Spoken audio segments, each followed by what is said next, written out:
Hello বন্ধুরা, রূপকথা চ্যানেলে তোমাদের সকলকে স্বাগত জানাই। বন্ধুরা, আজকের পর্বে এমন এক অভিনেত্রীর সম্পর্কে জানব যিনি প্রায় 7 দশক জুড়ে মঞ্চ, বাংলা চলচ্চিত্র ও টেলিভিশনে কাজ করে গেছেন। প্রায় 100টারই বেশি চলচ্চিত্রে অভিনয় করেছেন। তার জীবন সংগ্রাম শুনলে মনে হয় দ্বিতীয় কানন দেবী। তিনি আর কেউ নন, তিনি হলেন স্বর্ণযুগের অভিনেত্রী বাসন্তী চ্যাটার্জি। বন্ধুরা, আজকের পর্বে তার জীবন সংগ্রামের কথা আলোচনা করব। কেমন লাগলো অবশ্যই জানাবে। ভালো লাগলে সবার কাছে শেয়ার করে দেবে আর একটা লাইক করে দেবে। আর পাশের বেল আইকনটিকে অবশ্যই প্রেস করে রাখবে, যাতে এইরকম ভিডিও নোটিফিকেশন সবার আগে তোমাদের কাছে চলে যেতে পারে। বন্ধুরা, বাসন্তী চ্যাটার্জির নাম বাসন্তী হলেও জীবনে তার কখনো বসন্তের ছোঁয়া লাগেনি। জন্ম থেকেই সংগ্রাম শুরু। বাসন্তী চ্যাটার্জির শৈশবের সংগ্রাম যেন মনে হয় কানন দেবী প্রারম্ভিক জীবনের নীল নকশা। বাসন্তী চ্যাটার্জি পরিচয় শুধু গোয়েন্দাগিন্নির ঠাম্মা নয়, পেশাদার রঙ্গমঞ্চ থেকে স্বর্ণযুগে চলচ্চিত্রের দাপিয়ে অভিনয় করেছিলেন এই বর্ষিয়ান অভিনেত্রী। অথচ তার যৌবনের কাজগুলো চাপা পড়ে গিয়েছে এই যুগের দর্শকের কাছে। মৃত্যু তাকে বিরামহীন অসুস্থতাকে থেকে মুক্তি দিলেও কিন্তু তার মৃত্যু প্রমাণ করে গেছে যে সন্তান থেকেও একা বৃদ্ধ বয়সের লড়াইয়ের গল্প। সেই ছোট্ট থেকে মৃত্যুর আগে পর্যন্ত এই 88 বছর বয়স পর্যন্ত লড়াই করে গেছেন এই বর্ষিয়ান অভিনেত্রী। বাসন্তী চ্যাটার্জির 1937 সালে জন্ম হয়। তার আদি বাড়ি ছিল দুমকাতে, তবে বাসন্তী চ্যাটার্জির বাবারা থাকতেন বাঁকুড়াতে। কিন্তু খুব ছোটবেলায় পিতৃহারা হন বাসন্তী চ্যাটার্জি। বাবা মায়ের একমাত্র সন্তান ছিলেন তিনি। বাবার মৃত্যুর পর পৈতৃক ভিটে ছেড়ে মা মেয়ে চলে আসে মামার বাড়িতে। কিন্তু মামার বাড়ি থেকে মামাদের কিলচর জুটল তাদের। দিদিমা থাকলেও তার কোনো ক্ষমতা ছিল না। মামারা তাদের বোন আর বোনঝির দায়িত্ব নিলেন না। নিরুপায় হয়ে এক দূরসম্পর্কের বোনের বাড়িতে আশ্রয় নেয় মা মেয়ে। কিন্তু বিনে পয়সায় কে খাওয়াবে তাদের? আশ্রয়টুকু পাওয়া গেলেও বাসন্তী চ্যাটার্জির মাকে নিতে হলো বাড়ি বাড়ি কাজের, রান্নার কাজ, মাঝে মধ্যে ঠিকেজিরও কাজ করতে হতো। বাঁকুড়া সম্ভ্রান্ত বাড়ির বউ ভাগ্য বদলে গেল স্বামীর মৃত্যুতে। এদিকে বাসন্তী চ্যাটার্জির পড়াশোনার পাটও চুকে গেল। খেতেই পেত না, তো পড়াশোনা চালাবে কি করে? কিন্তু মার ইচ্ছে মেয়ে নাচ শিখবে, গান শিখবে।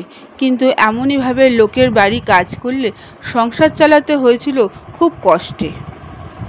সেখান থেকে গান নাচ শিখে একদিন কানন দেবী হয়ে ওঠা খুব কঠিন।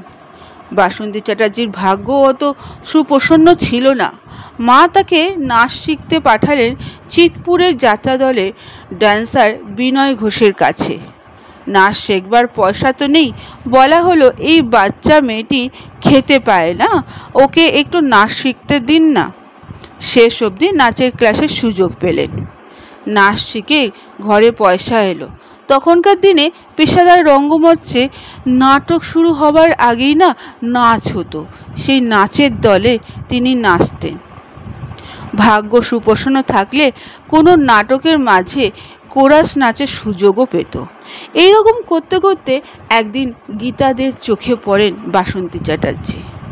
গীতাদেব ডেকে বলেন, এই ছোট্টখাট্ট দেখতে এত সুন্দর তুই, গানের গলাটাও বেশ, তাহলে অফিস ক্লাবে নাটক করিস না কেন? সেই গীতাদের হাত ধরেই অফিস ক্লাবে নাটকের সুযোগ পেলেন বাসন্তী চ্যাটার্জি। বলতে গেলে বাসন্তী চ্যাটার্জির গুরুমা ছিলেন গীতা দে।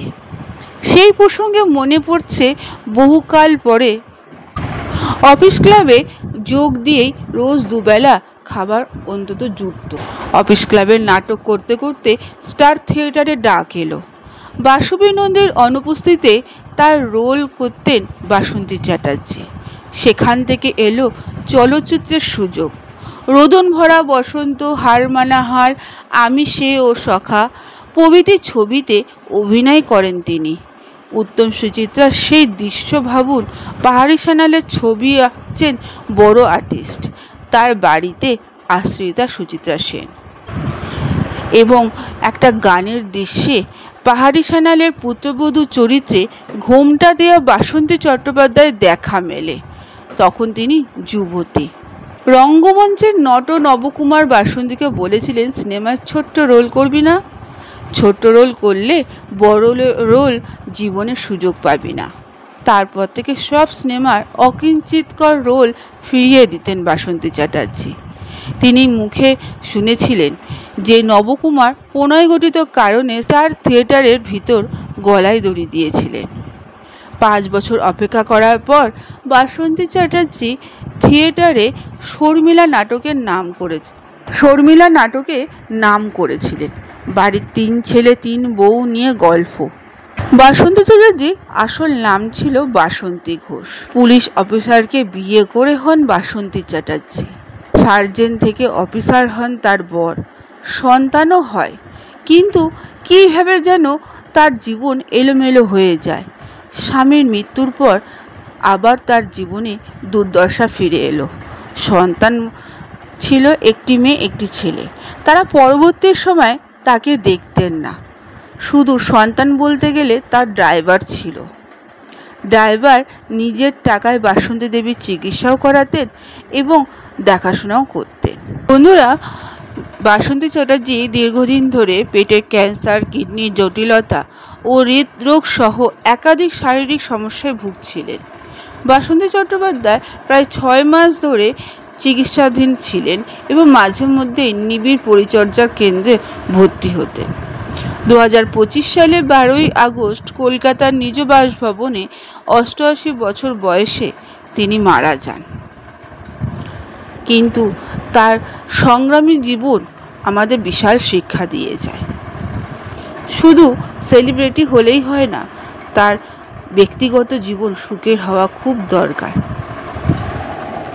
তার অভিনীত কয়েকটি সিনেমার নাম বলছি এবং পরবর্তী সময়ে টেলিভিশনের সঙ্গে তিনি যুক্ত ছিলেন। তার অভিনীত কয়েকটি সিরিয়ালের নামও আমি জানাবো।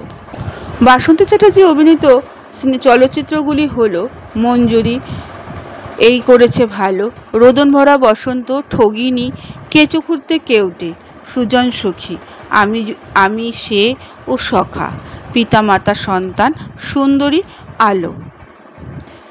আলো ছিল তার চলচ্চিত্র জগতের শেষ সিনেমা এবং ধারাবাহিক দিক থেকে দেখতে গেলে তিনি গোয়েন্দাগিন্নি, ভূতু, দুর্গা দুর্গেশ্বরী, পঞ্চমী এবং তার শেষ জীবনে অর্থাৎ শেষ টেলিভিশন ধারাবাহিক ছিল গীতা LLB। তিনি এই সিরিয়ালটি করতে করতেই মারা যান এবং পরবর্তী সময়ে তাকে এই সিরিয়ালে দেখা যায়নি। বন্ধুরা, আজকের পর্বটি এখানেই শেষ করলাম। এতক্ষণ আমার ভিডিওটি দেখার জন্য ও শোনার জন্য তোমাদের অসংখ্য ধন্যবাদ।